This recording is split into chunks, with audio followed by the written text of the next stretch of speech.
Our next speaker shows that we are truly an international movement. It's a great pleasure to welcome one of Russia's leading activists and also scholars who's been active in peace and human rights campaigning for many decades. Please welcome Boris Kagarlitsky. Well, I've been to many rallies and marches through my life. And here I've heard a new slogan, a new line.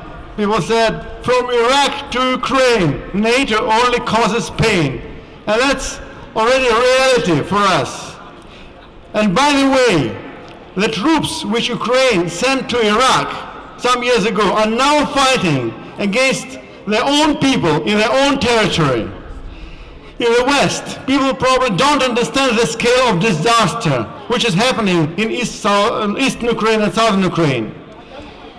It's a real mass war. It's a war with tanks, tank columns, artillery, massive shelling, aircraft bombing cities.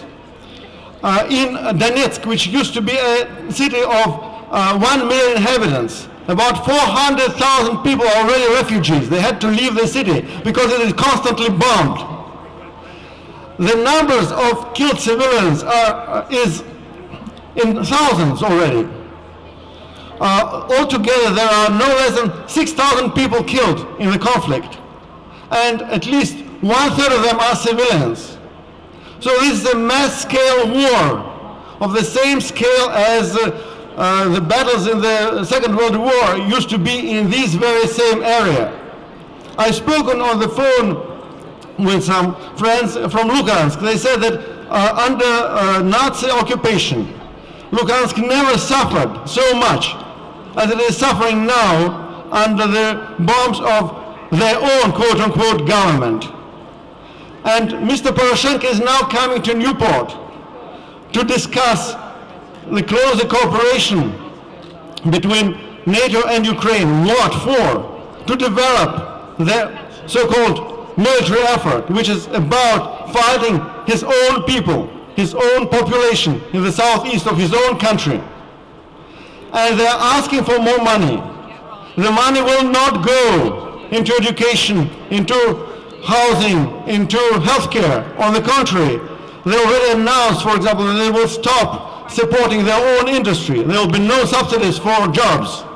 The money will only go into killing people in their own territory.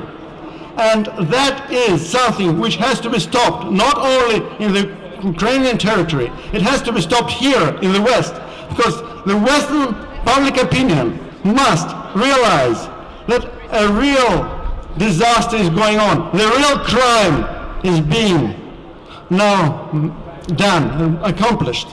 And we have to organize solidarity with people in southern and eastern Ukraine who are now repressed, bombed, killed, but who are resisting. And they're not resisting for Russia, and they're not resisting because many of them consider themselves Russians, but they're resisting because they want to decide by themselves how to live, and they want to fight for their welfare, for their rights, and for their future.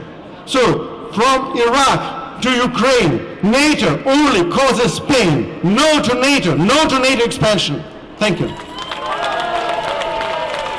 Thanks very much, Boris.